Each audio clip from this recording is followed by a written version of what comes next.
نحمده ونصلي على رسوله الكريم اما بعد فاعوذ بالله من الشيطان الرجيم بسم الله الرحمن الرحيم الف لام میم ذلك الكتاب لا ریب فیہ ھدی للمتقین۔ دوستو، قرآن کریم پر جو اعتراضات ہیں ان کا جائزہ ہم لے رہے ہیں۔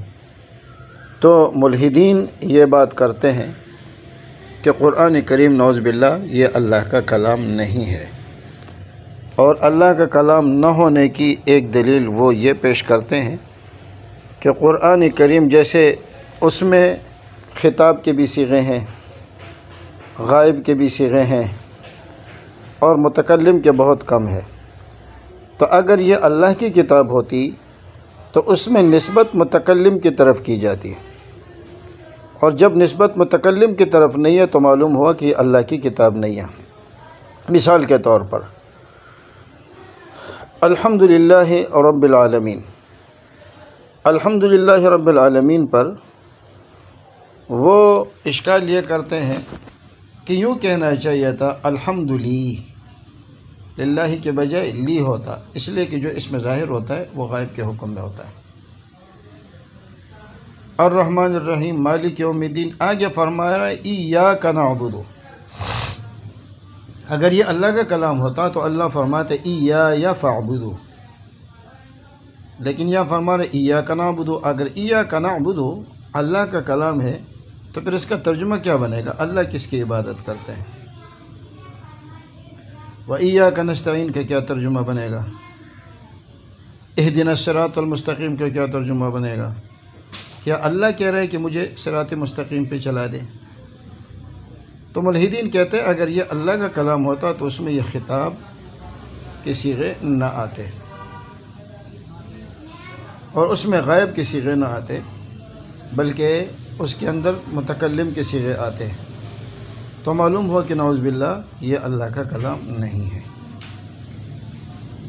اگر یہ اعتراض آپ کو سمجھ آ گیا ہے تو اب جواب کو سمجھنے کی کوشش کریں۔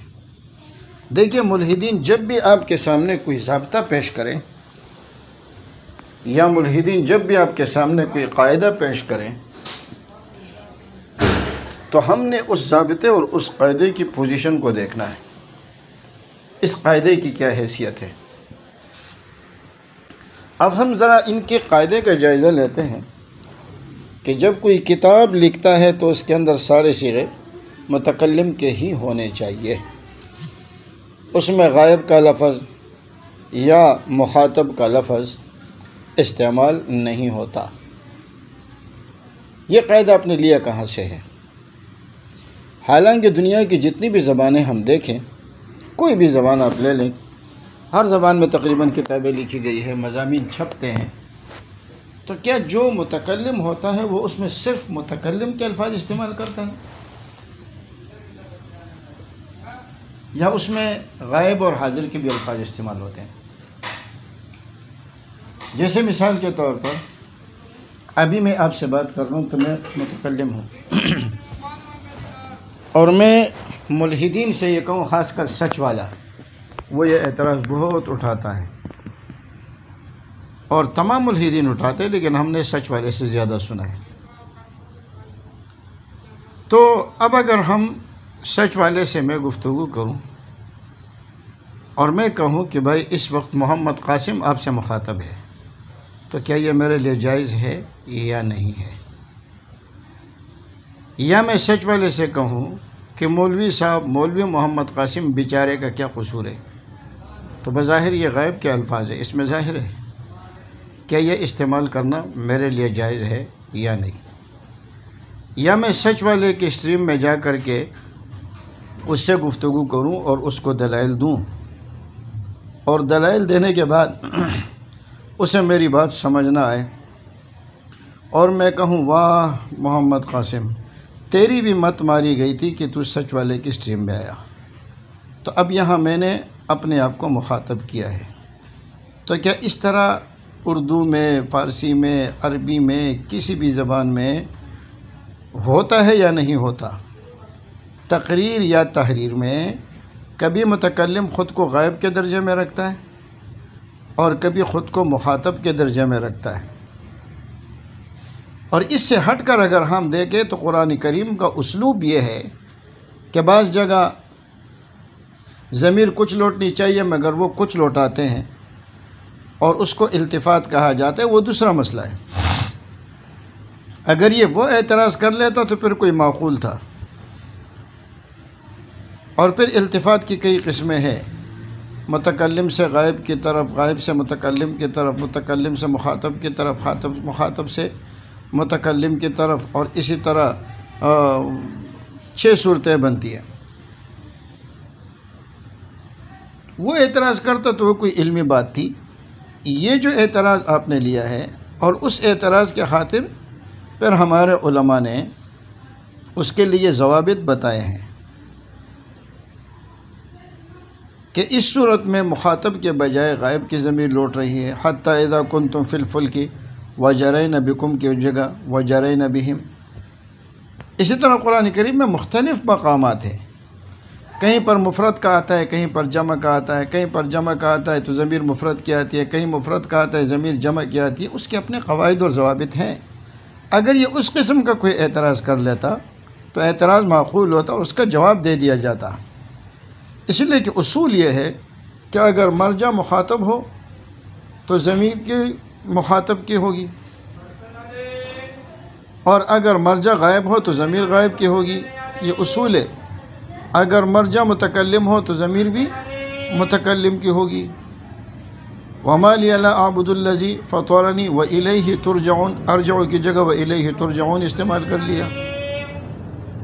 تو وہاں چونکہ ایک قانون کی ضابطے کی خلاف ورزی ہو رہی ہے تو وہاں اشکال اور اعتراض معقول ہے، لیکن جو اعتراض آپ نے اٹھایا ہے اس کا تو تک ہی نہیں بنتا۔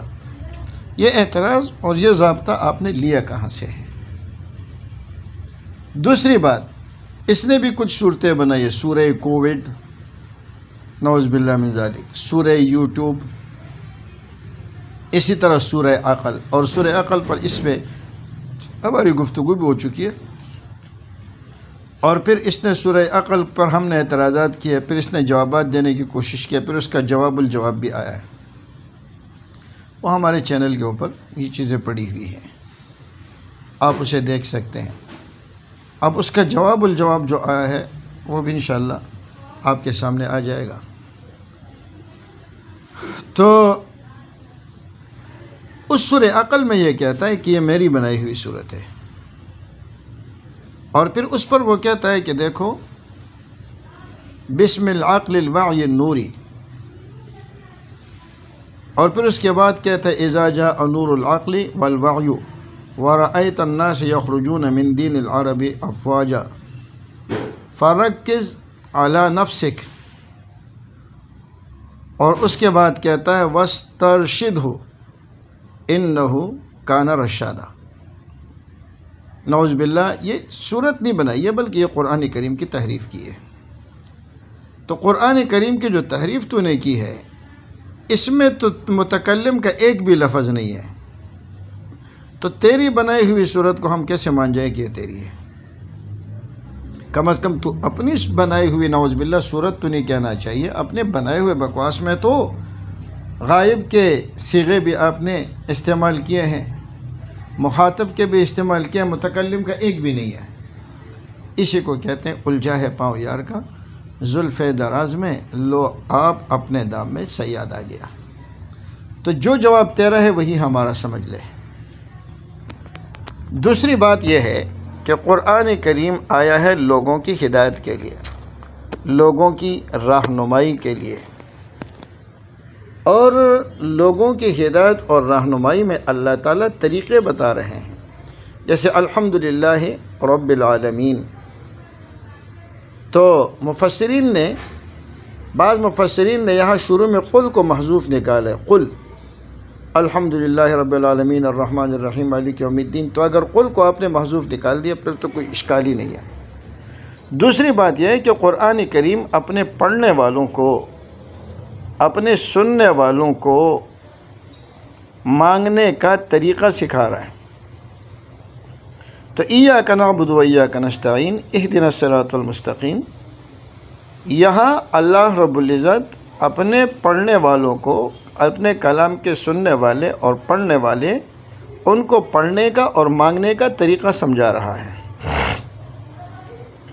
اب اگر اس کے اندر خطاب کی صیغہ نہ ہو تو بندہ دعا کیسے مانگے گا؟ مقصد یہ ہے کہ تم اللہ سے اس طریقے سے دعا مانگا کرو۔ یہ مطلب نہیں ہے کہ اللہ فرما رہے ہیں کہ ایاک نعبد، میں تیری عبادت کرتا ہوں، ایاک نستعین، میں تجھ سے مدد مانگتا ہوں۔ اللہ کس کی عبادت کرتا ہے اور کس سے مدد مانگتے ہیں؟ تو یا تو اس قسم کے مقامات کے اوپر لفظ قل کو محذوف نکالا جاتا ہے، اور اگر نہ بھی نکالے تو بھی کوئی حرج نہیں ہے، اس لیے کہ قرآن کریم یہ قیامت تک پڑھا جائے گا، اور جب قیامت تک پڑھا جائے گا تو پھر اس میں یہ ہے کہ قرآن کریم میں اس قسم کے شکوک و شبہات نہیں آ سکتے، بلکہ اس کا واضح مطلب یہ ہو جائے گا کہ قرآن کریم اپنے پڑھنے والوں کو اللہ سے گفتگو کا اور اللہ سے مانگنے کا طریقہ سکھا رہے ہیں۔ تو جب بھی وہ اس قسم کا کوئی ضابطہ آپ کے سامنے رکھیں تو آپ ان سے پوچھیں کہ بھائی یہ ضابطہ آپ نے لیا کہاں سے ہے؟ کہ جس کی کتاب ہو وہ ہمیشہ تکلم سے خطاب کرے، یہ ضابطہ آپ نے لیا کہاں سے؟ ہزاروں کتابیں ہیں، آپ دیکھیں، اور ان کتابوں کے اندر وہ اپنے لیے مخاطب کے بھی الفاظ استعمال کرتے ہیں، غائب کے بھی الفاظ استعمال کرتے ہیں، اور اس پر آپ کو کوئی اعتراض نہیں ہے۔ پھر آپ کہتے ہیں کہ میں کیسے مان جاؤں؟ تو ہم آپ سے پوچھتے ہیں ہم کیسے مان جائیں کہ آپ نے جو کلام پیش کیا ہے وہ آپ کا کلام ہے، اس میں تو آپ کا ذکر ہی نہیں ہے۔ تو اس کا مطلب یہ ہے کہ تو بھی جھوٹ بول رہا ہے، اور اگر آپ کہتے ہیں نہیں کلام میرا ہے مگر اس میں نے یہ مختلف قسم کے الفاظ استعمال کیا ہے، تو پھر اس کا مطلب یہ ہے کہ قرآن کریم کے اوپر بھی کوئی اعتراض نہیں ہونا چاہیے۔